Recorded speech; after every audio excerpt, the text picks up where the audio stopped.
अस्सलामुअलैकुम। Pakistan embassy Riyadh में आपको विज़िट करना पड़े अपने पासपोर्ट को रिन्यूअल के लिए, उसकी रिक्वेस्ट देने के लिए, उसके प्रोसेस को जानने के लिए।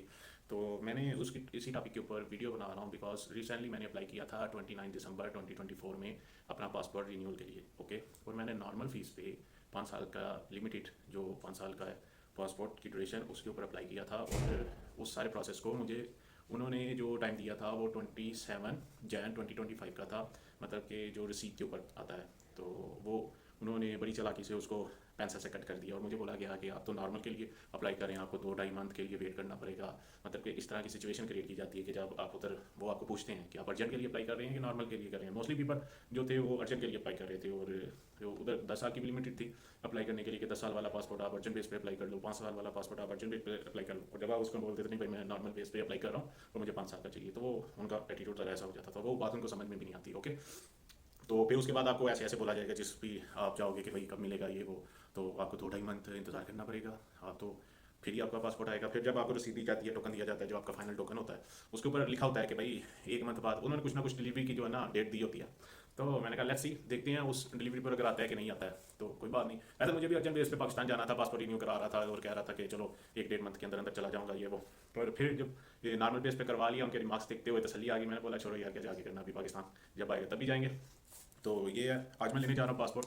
तो ये आपके साथ कुछ ये देखें, ये पाकिस्तान एम्बेसी की जो है ना टोकन है, मेरे पास रसीद है और इसके ऊपर मैं आपको दिखाता हूँ। ये आप देखें अगर ये ये लिखा हुआ है, मतलब कि डिलीवरी डेट लिखी हुई है। ओके, और डिलीवरी डेट के ऊपर वो जो उधर नुमाइंदा था उसने खुद ही पेन से इसको क्रॉस कर दिया। ओके, ताकि आपको इस टाइम पे नहीं मिलेगा। उनका कहने का मतलब ये है ये हमने क्रॉस कर दिया, आपका नॉर्मल पासपोर्ट था तो आपको इस टाइम पे नहीं मिलेगा। और नॉर्मल पासपोर्ट के लिए मैंने 84 रियाल जो है ना वो फीस दी थी। ओके, और आज मैं लेने जा रहा हूँ। और 27 जनवरी की जो इधर डेट है ना, ये 2025 की फर्स्ट मंथ की, उसी टाइम पे मुझे कॉल आई है पाकिस्तान एम्बेसी से कि आपका पासपोर्ट आ गया है और आप प्लीज़ काइंडली आके रिसीव कर लें। ओके, तो मैंने अपनी कंपनी से छुट्टी लेना था, सारी बात है। आप और मैं यहाँ पे एम्प्लॉयर हैं, काम करने आए हुए हैं कंपनी से बातचीत करके। तो आज मुझे छुट्टी ली है, मैंने डे ऑफ लिया है और मैं अभी रिसीव करने जा रहा हूँ। आज क्या डेट है? आज है हाँ 2 फेब है। ओके, तो 27 को मुझे कॉल आई है, मैंने उनको बोला ओके मैं आऊँगा, तो आज मैं लेने जा रहा हूँ। उसके बाद दूसरा केस मेरे साथ ये हुआ कि मैंने देखा कि कुछ वीडियोस में देखा और कुछ लोगों से सुना कि भाई जब मुझे जाना था पाकिस्तान कि आप जो है ना अपनी पासपोर्ट को एक्सटेंड भी करवा सकते हो। ओके, उसका जो प्रोसेस है ना, आपका 20-30 रियाल लगेगा। वो आपके जो मौजूदा पासपोर्ट है जो एक्सपायर हो गया हुआ है, आप उधर जाके उनको बोले मैंने एक्सटेंड करवाना है, वो स्टैंप लगा के उसकी डेट एक्सटेंड कर देंगे 1 साल के लिए। मैं बोला भाई ये तो काम अच्छा था, तो यही करवाते हैं फिर क्यों, मतलब कि अभी रिन्यू करवाना है 1 साल बताएंगे, रिलैक्स होकर मतलब कि छुट्टी गुजार के आएंगे पाकिस्तान से, रिलैक्स होकर अपना पासपोर्ट रिन्यू करवाएंगे। तो जब मैं इसके लिए निकला, मैंने ये अप्लाई कर दिया हुआ है, ठीक है, पासपोर्ट रिन्यू के लिए अप्लाई कर दिया हुआ है। पर मुझे एक जुलाई, मैंने कहा लेट्स सी, इसको भी ट्राई करते हैं, देखते हैं क्या बनता है, क्या इसके डूज एंड डज हैं। तो जब मैं इसके लिए गया तो फर्स्ट ऑफ ऑल जब मैं फर्स्ट टाइम गया तो मैं गया रियाद मेट्रो बस पे। ओके, रूट डिसाइड किया मैंने, लोकेशन लगाई रियाद पाकिस्तान एम्बेसी की। ओके, तो उधर रूट लगाई, लोकेशन लगाई, उसकी लोकेशन को फॉलो किया, स्क्रीनशॉट लिए और 2-3 बसें चेंज करते हुए 1 से 2 घंटे के दरमियान का टाइम लगता है, क्योंकि वो बस है उसने मुख्तलिफ स्टॉप्स पे रुकना है, आपको अपनी लोकेशन पे जाने के लिए इतना टाइम लगेगा। ठीक है, तो मैं यार बस से गया, उधर 4 रियाल दिया मैंने रियाद बस से, अपनी पूरी लोकेशन को 2 घंटे बाद मैं उधर पहुंचा। जब मौजूदा मुकाम पर पहुंचा और मैं क्या देख रहा हूँ, वो एम्बेसी का रास्ता है 5 से 10 मिनट का, आप पैदल चल के जाओ तो ओके बाय वॉक। तो जब मैं उधर पहुंचा हूँ तो देख रहा हूँ कि वो कोस्टर खड़ी है एक पाकिस्तान स्टाइल में और उसके अंदर मुसाफिर बैठ रहे हैं। मैंने एक बंदे से पूछ बैठा हूँ कि भाई पाकिस्तान की एम्बेसी इसी तरफ है, जस्ट फॉर कंफर्मेशन कि वो आ रहा है और मैं जा रहा हूँ। तो वो कह रहा है मुझे कि भाई वो कोस्टर खड़ी है उसके अंदर जाके बैठ जाओ, जल्दी से वो निकलने वाली है। तो मैं जब गया उधर जाकर उसको बोला पाकिस्तान एम्बेसी जाना, उसने बोला 5 रियाल। रियाद मेट्रो बस पे मैं 4 रियाल दे के आया हूँ, 2 घंटे सफ़र किया, इंजॉय किया, सारा कुछ किया। वो एक टूटी फूटी कोस्टर के अंदर बैठना है मुझे, जहाँ पे बहुत ज़्यादा क्राउड है, वो उधर बैठा हूँ। उसको 5 रियाल दिया उसका, मैंने बोला चलो ठीक है ये लो 5 रियाल, पता नहीं क्या प्रोटोकॉल है ये वो। तो अंदर बैठा हूँ, वो सारे मतलब कि सूडान के, मिस्र के और जितनी भी उधर की एम्बेसियाँ, वो सारों को उन्होंने उसके अंदर बिठाया होगा, वो छोड़ने जाएंगे जी, वो बस लेके जाएगी एम्बेसी तक। तो मैं क्या देख रहा हूँ, वो बस उसने स्टार्ट की है, 2 मिनट बाद पाकिस्तान एम्बेसी आ गई है। उसने बोला जी आ गई पाकिस्तान एम्बेसी। और मेरे ठाट में ये था कि चलो 5 रियाल दिए हैं, जब वापसी पे जाना होगा तो भी ये बस लेके जाएगी, तो यही तो होना चाहिए ना बेसिकली। तो जब अंदर जा रहा हूँ तो स्टार्टिंग पे काउंटर बना हुआ है, वो कह रहा है जी मोबाइल दे दो। उसको मोबाइल दे दिया, फिर वो मेरे से पूछ रहा है कि भाई हाँ, ये फर्स्ट टाइम वाला मैं आपको बता रहा हूँ जो फर्स्ट टाइम गया हूँ मैं। तो वो कह रहा है कि आप किस मकसद के लिए आए हैं? मैं बोल रहा हूँ जी मैंने ना पासपोर्ट जो है ना एक्सटेंशन करवानी है। तभी मैंने बोला ना, मैं मालूमात थी। तो जब एक्सटेंशन के लिए उधर गया हूँ तो रिसेंटली मेरा ऑपरेट हुआ था ना, किसी डिसीज़ को लेकर कुछ ऑपरेशन किया था इधर, उसके डॉक्यूमेंट्स थे मेरे पास, डिस्चार्ज स्लिप थी, तो मेडिकल रिपोर्ट्स थी। तो मैंने बोला इस बेस पे एक्सटेंशन लगवाऊंगा, पाकिस्तान जाऊँगा, वहाँ से अप्लाई करूँगा और पासपोर्ट लेके आ जाऊँगा अपना साथ में छुट्टी के दौरान ही। तो जब उधर जाके मैंने काउंटर पे बोला कि मुझे जाना इमरजेंसी है ये वो, तो क्या इमरजेंसी है? तो मैं बोल बैठा हूँ कि प्रॉपर्टी का कुछ लेन देन, झूठ बोला हूँ कि शायद ये मेजर हो इनके लिए, तो ये उसको सीरियस लें। वो बोला नहीं नहीं भाई, यहाँ पे सिर्फ जो है ना क्या कहते हैं उसको, हाँ आपका मेडिकल इशू की वजह पे आपको एक्सटेंशन की जो है ना मोड लगाई जाएगी आपके पासपोर्ट पे। तो मैं बोल रहा हूँ ओके मेरा पास तो है मेरी मेडिकल रिपोर्ट्स, तो मैं इन लूँ, ओके मुझे लगा दें वो पासपोर्ट पे स्टैंप। वो कह रहा है अच्छा दिखाएं, शो मी। मैंने उसको दिखाया तो फिर उसने मुझे बोला कि भाई दो चीज़ें होनी चाहिए, दो रिक्वायरमेंट है। मैं बोला दूसरी क्या है भाई, आपकी कंफर्मेशन टिकट जो है ना वो अटैच होनी चाहिए। आप कंफर्मेशन टिकट लेके आएँ, तो साथ में मेडिकल रिपोर्ट लेके आएँ, तो फिर आपको जो है ना एक्सटेंशन की मोड लगेगी। मैं बोल रहा हूँ तो उसका क्या चार्जेस होंगे? वो बोल रहा 20 रियाल लगेंगे बस और हो जाएगा। मैं बोल रहा हूँ बस 20 रियाल? कहता है हाँ हो जाएगा। मैं बोल रहा हूँ तो टिकट मैं ले लूँगा ना अभी कंपनी से बातचीत करके, तो आप एक्सटेंशन की मोड लगाएंगे, मेरा है ठीक है। वो बोल रहा है नहीं भाई ये तो हम सारा प्रोसेस करते हैं, वो एफआईआर वाले जो आपको पकड़ लेंगे उधर, वो आपका चेक करेंगे, हम सारा उनको उनके साथ बातचीत करनी होती है। फिर इसके ऊपर एक और रूल है कि आप यहाँ से जा सकते हैं एक्सटेंशन के ऊपर, वहाँ से वापस नहीं आएंगे। वो क्यों नहीं आएंगे, क्यों, मैं आपको बताता हूँ, उसका भी एक प्रोसीजर है। तो ये सारी बातचीत करते हुए मैंने उसको बोला यार मैं एक्स गवर्नमेंट एम्प्लॉय रहा हूँ, तो कुछ कर दें, कुछ शफकत करें, कुछ तरदीद करें, मेरा आना किसी काबिल हो, मैं फिर से जाऊँ फिर से ही हो। उसने बोला भाई ऑनलाइन जो है ना टिकट कंफर्मेशन करवाओ, इधर बैठे बैठे टिकट कंफर्मेशन करवाओ, हो जाएगा।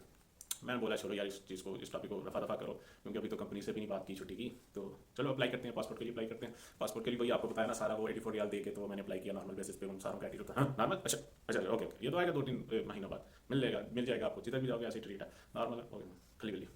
तो ये अप्लाई कर दिया ओके। अभी मैं 4 रियाल वापसी पे मैं जब निकल रहा हूँ उधर से सारा कुछ करने के बाद, तो इन शॉर्ट मैंने अब अपनी तरफ से वो जो प्रिंटिंग वगैरह उधर चाहिए होती थी कापीज़ की, वो मैं लेके गया था साथ में। हाँ वो इकामा की कापी नहीं थी, वो मुझे उधर से करवानी पड़ी थी। वो 1 रियाल लिया था उसने, एक ब्लैक एंड वाइट कॉपी का, इकामा की कॉपी का। तो फिर जब मैं उधर से निकल रहा हूँ मैं देख रहा हूँ बस किधर है भाई, जिसको 5 रियाल दिए हैं वो नहीं है अभी। अभी क्या रूल है, आपको पैदल जाना है, ओके। जाते हुए आपने 5 रियाल दिए, वो बस वाला छोड़ेगा। वो उधर जो एम्बेसी की सिक्योरिटी है वो भी मैं आपको बताता हूँ क्या उनका प्रोसेस है। तो वो जाते हुए पैदल जाना पड़ेगा। तो वो इन शॉर्ट एक फ्रेंडली बिहेवियर बन गया उधर एक दोस्त के साथ, वो भी अप्लाई करने आया हुआ था पासपोर्ट। तो उसने बोला आप कैसे जाओगे? मैं बोल रहा हूँ तो मैं तो दिया रेंट ना बस को, वो शायद उसका वेट करूँगा। वो कह रहा नहीं वो नहीं आएगी, अभी आपको निकलना पड़ेगा ऐसे। सही है। तो फिर उसने मुझे ऑफर की कि मेरे पास गाड़ी है तो मैं आपको छोड़ देता हूँ, आपका जो नियरेस्ट स्टॉप है उधर तक। मैं बोला चलो सही है, उसके साथ गया। फिर उधर से मेट्रो बस से अपना अगेन लोकेशन लगा के तो मैं अपने घर पे आ गया ओके। आफ्टर अभी आज जो मैं जा रहा हूँ उससे पहले का मैं आपको बताता हूँ।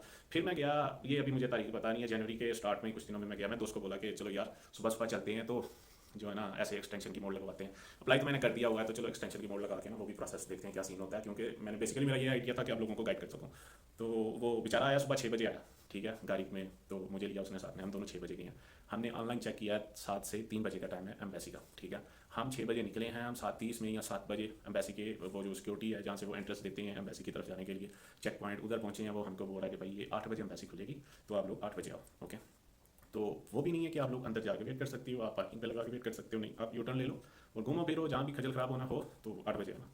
तो शरीफ सा मेरा दोस्त था ओके, जैसे मैं हूँ, तो उसने बात को माना, वो घुमा लिया। तो हम थोड़ा सा खाने के लिए देख रहे हैं इधर उधर। और भाई लोगों उधर खाने पीने का भी कोई सिस्टम नहीं है, ठीक है। नियरेस्ट कोई रेस्टोरेंट नहीं है, कोई ऐसा रेस्टोरेंट नहीं है जहाँ पे आप वेट कर सको, जहाँ पे आप, तो हम बस सड़क के किनारे गाड़ी लगा के और गाड़ी के अंदर कुछ कवालीज लगा के तो थोड़ी सी गपशप करके टाइम पास कर रहे थे, ठीक है। जैसे ही 8 बजे हम लोग क्रॉस किए हैं फिर उसी चेक पॉइंट पे। और मजे की बात देखो, वो चेक पॉइंट क्रॉस करते ही उसने बोला भाई ये इस साइड को पार्किंग इधर ही लगा, ठीक है, गाड़ी आगे नहीं लेके जानी। चेक पॉइंट के बिल्कुल साथ में वो पार्किंग लॉट है, उन्होंने दिया हुआ है, वहाँ पे गाड़ी लगा के आप जाओ। तो मैं बोला चलो सही है, वो भी बोला ठीक है। तो पहले ही हमें पार्किंग में लगा के वेट करने देते, पार्किंग में क्या हो जाना था, ये तो है साथ में ही आपके। पार्किंग पे गाड़ी लगाने गए हैं, वहाँ पे 18 रियाल टिकट है गाड़ी की पार्किंग के लिए, 18 रियाल 18 रियाल टिकट है गाड़ी की पार्किंग के लिए, वो पे की ओके। तो वो पे करने के बाद हम दोनों जा रहे हैं, रास्ते में हमें एक अस्करी वाला बंदा मिलता है, अस्करी मतलब फौजी मिलता है एक, ये छुट्टा। तो वो हमें कहता है भाई आप लोग किधर जा रहे हो? हम लोग बोल रहे हैं हम अम्बेसी की तरफ जा रहे हैं। वो बोल रहा है भाई ऐसे नहीं जाना है, आप लोग जाओ और बस में बैठो, वही पुराना प्रोसीजर, उसको फॉलो करो, 5 रियाल और दो और जाओ, 18 रियाल उधर दो, 5 इसको दो, वो आपको छुड़ेगा। फिर हम लोगों को गाड़ी में आने का कोई फायदा नहीं हुआ ओके। और वैसे जो मेरे अखराज लगे फर्स्ट टाइम वो थे 5 रियाल इधर कोस्टर का, 4 और 4 8 और 5 13 रियाल लगे मेरे आने जाने में। और 1 रियाल का मैंने वो वहाँ पे अकामा कॉपी करवाया, ठीक है। अब हम बैठे हैं उधर, नहीं हम लोग वापस गए हैं बस में बैठने के लिए। तो वो फिर से उधर से अस्करी वाला मिला। मैं दोस्त को बोल रहा हूँ यार बस में नहीं बैठना, 5 तेरा और 5 मेरा रियाल, 10 रियाल तो वो ले लेगा, तो क्या फायदा, ये तो है बस, मैं तो फर्स्ट टाइम भी विजिट किया हूँ, छोड़ो बस को। उधर वो हमें लकीली एक और अस्करी वाला मिल गया, उसने बोला यार आप लोग ऐसे ही पैदल चल के जाओ। कुछ लोग जा रहे थे, तो मतलब उनकी एक थिंकिंग है, मतलब शायद उन्होंने ऑपरेट ऐसे किया हुआ है कि बस वाले का भी कुछ फायदा होना चाहिए।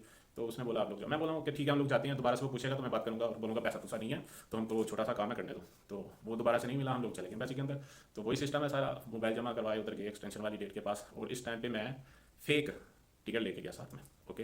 ये मैं इस वजह से बता रहा हूँ कि आप लोगों का जो मैंने प्रोसेस किया है वो आपको मैं पूरा गाइड कर सकूँ। मैं फेक टिकट बनवा के पाकिस्तान से बनवा के वो साल लेके गया, वो भी उसी दोस्त ने बनवा के दी थी, ठीक है। तो साथ में मेरे पास अपने मेडिकल थे, सारा कुछ था।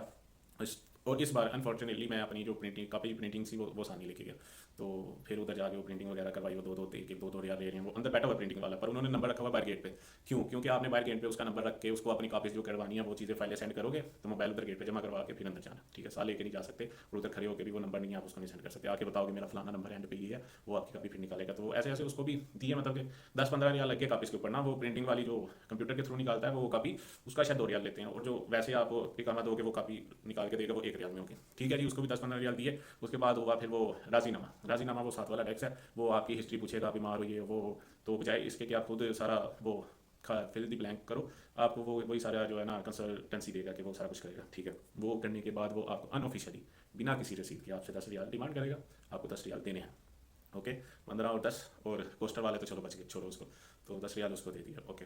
तो 10 रियाल उसको दिए, तो उसके बाद फिर हम जो डेस्क है जहाँ पे हमने अपनी पूरी प्रोफाइल जमा करवानी, हाँ नहीं 10 रियाल उसको दिया, फिर वो कह रहा है कि वो अंदर जाओ और उनसे स्टैंप लगाओ कि भाई वो जो मालूमात का इंतराज वाला काउंटर है उधर से स्टैंप लगाओ कि ये मेरी मालूमात है, इस पर स्टैंप लगा दी, वेरीफाइड।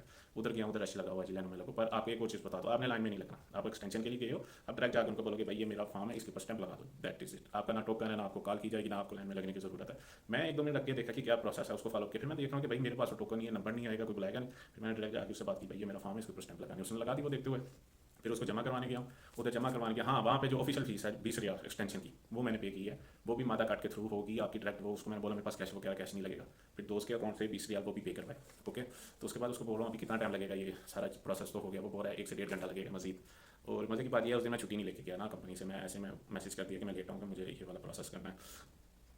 अभी उधर बैठे हुए हैं, तो फिर मैंने कहा चलो मैं बात करता हूँ, वहाँ एक डेस्क पे औरत थी, शायद उसी ने बोला था कि इस दर से फाइनल आपको मिल जाएगा, उधर बात की, उसने बोला आप उसी ने मांझे से बात करें जिसको आपने पासपोर्ट दिया है, तो खैर से आपको वेट तो करना पड़ेगा, 1-1.5 घंटा वेट करना पड़ेगा। तो जैसे वो लेके आया पासपोर्ट, मैं साथ ही घुस गया, मैं देख रहा था उसको आते जाते हुए, साथ ही घुस गया, तो उसने मेरा पासपोर्ट मुझे दे दिया, एक्सटेंशन की डेट लगी हुई है, मैं आपको दिखाता हूँ एक्सटेंशन की डेट, ये ओके, ये एक्सटेंशन की डेट लगाते हैं ये, और मेरा अगस्त का जो है ना 2024 अगस्त में मेरा एक्सपायर हुआ था पासपोर्ट, तो फिर मैंने बनवा रहा हूँ, देखो जनवरी 2025 में इसकी एक्सटेंशन के लिए जा रहा हूँ। तो एक्सटेंशन की जो डेट लगाई है ना उसने, वो मेरी यहाँ डेट है 19 अगस्त 2025 एक्सटेंशन की डेट। और खैर से ये करवा के हम आ गए हैं, फिर हम अपनी गाड़ी निकाल रहे हैं वहाँ से, हमें लकीली एक पैसेंजर मिल गया लोकल, उसको कहीं पे जाना था, ड्रॉप करना था। गाड़ी वालों का जो बेनिफिट आपको पता ही है रियाद में, उसने उसको बिठाया दोस्त ने, उससे 25 रियाल या 20 रियाल हमारा एग्रीमेंट हुआ, उसको उसकी लोकेशन पर उतारा, वो भी हमें मिल गया लकीली। हमारा जो रेंट था उधर गाड़ी को पे किया 18 रियाल, वो हमें मिल गया वापस। तो गाड़ी वालों के लिए लकी है, कोई ना कोई आपको मुसाफिर मिल जाएगा, यमनी मिस्री पाकिस्तानी, जिसको किसी ना किसी लोकेशन पर जाना है मोस्टली, क्योंकि उनको ये मेट्रो का नहीं पता, अगर पता भी है तो वो बहुत टाइम टेकिंग प्रोसेस है कि आपको मुख्तलिफ लोकेशन से गुजरते हुए 1 से 2 घंटे के दरमियान आपकी लोकेशन तक आपको पहुंचाएगी, उसमें भी आपको 1 से 2 बसेस चेंज करनी है, पैदल भी चलना पड़ेगा, फिर आप अपनी लोकेशन पर पहुँचोगे। तो ये सारा प्रोसेस हो गया, एक्सटेंशन लग गई। तो अभी आज मैं जा रहा हूँ, मुझे 27 जनवरी को जो मेरा यहाँ पे टोकन स्लिप के ऊपर रिसीविंग डेट है, उसी टाइम मुझे कॉल आई है कि आपका पासपोर्ट आ गया, आप आके रिसीव करो, ओके। तो अभी मैं 2 फेब 2025 को जा रहा हूँ रिसीव करने, तो मैं रेडी हूँ। तो मैं रिसीव करने के बाद जस्ट इन शॉर्ट आपको दिखा सकता हूँ और बता सकता हूँ कि ये मेरा पासपोर्ट रिन्यू हो गया। और इसके ऊपर एक और मजे की चीज़ है, मेरा इकामा भी एक्सपायर था 27 जनवरी को, मेरा इकामा एक्सपायर था 27 जनवरी को, मेरा पासपोर्ट मुझे रिसीव होना था। उससे 2 दिन पहले मेरा HR कंपनी का मुझे कॉल करता है, बोलता है भाई आपका इकामा रिन्यू करवाना है, तो आप अपना काइंडली जो पासपोर्ट है वो शेयर करें। मैं उसको अपना एक्सपायरी पासपोर्ट जो है ना वो शेयर कर रहा हूँ, और वो बोल रहा है भाई ये एक्सपायर है, विदाउट ये पासपोर्ट रिन्यू के आपका इकामा तरतीब नहीं होगा। तो लकीली वहाँ पे मेरा काम आ गया, जो एक्सटेंशन की मोड़ लगवाई हुई थी, तो वो मैंने उसको एक्सटेंशन की मोड़ वाला पेज जो है वो सेंड किया। और मैं देख रहा हूँ अक्षर के ऊपर जो मेरा पासपोर्ट की मुद्दत खत्म हुई थी, उधर कुछ फीस थी जो पे करनी थी, जो वो HR की तरफ से कंपनी की तरफ से होती है, उधर उसने वही इंदराज किया अक्षर पे जो मैंने एक्सटेंशन की डेट लगाई हुई थी, मतलब कि 19 अगस्त 2025 की, 1 साल की, वो इंदराज की उसकी फीस थी, और मेरा इकामा रिन्यू हो गया, ओके। तो उधर मेरा जो है ना ये एक्सटेंशन का जो है ना प्रोसेस वो काम आ गया। तो ये सारी थी कहानी, आप बीती थी। तो अभी मैं पासपोर्ट रिसीव करने जा रहा हूँ, best of luck me, and it is for again time taking process. और लास्ट टाइम जब गाड़ी में गया तो वहाँ पे तो मैं एक चीज़ सोच के गया कि चलो आना जाना करेंगे, इजीली हो जाएगा भाई, 7 बजे एम्बेसी नहीं खुलती, 8 बजे एम्बेसी खुलती है, और गाड़ी वाला जो प्रोसेस है वो गाड़ी वाले लोगों के लिए ही ठीक है, वो उधर अगर पे करेंगे उनको कुछ ना कुछ फाइल मिल जाएगी। ये 4 रियाल देना और 4 रियाल दे के वापस आना, ये बेस्ट है। तो ये इन शॉर्ट ये प्रोसेस बेस्ट है। कोई भी लोकल बंदा जा रहा है वो थोड़ा सा टाइम टेकिंग है, बात करके जाओ कंपनी से, डे ऑफ लेके जाओ, और इजीली चिल करते हुए माहौल को देखते हुए इधर उधर, और अपनी वो लोकेशन को फॉलो करते हुए, वो भी आपको ऑफलाइन गूगल भी दिखा रहा होगा। अगर आपने ऑनलाइन रहते हुए सारी लोकेशन के स्क्रीनशॉट ले लिया, उसको समझ लिया, तो आप ऑफलाइन होते हुए भी अगर आप उसको स्टार्ट कर दोगे आपकी लोकेशन चलती रहेगी, ठीक है। तो अल्लाह हाफिज़, it is all, thank you so much.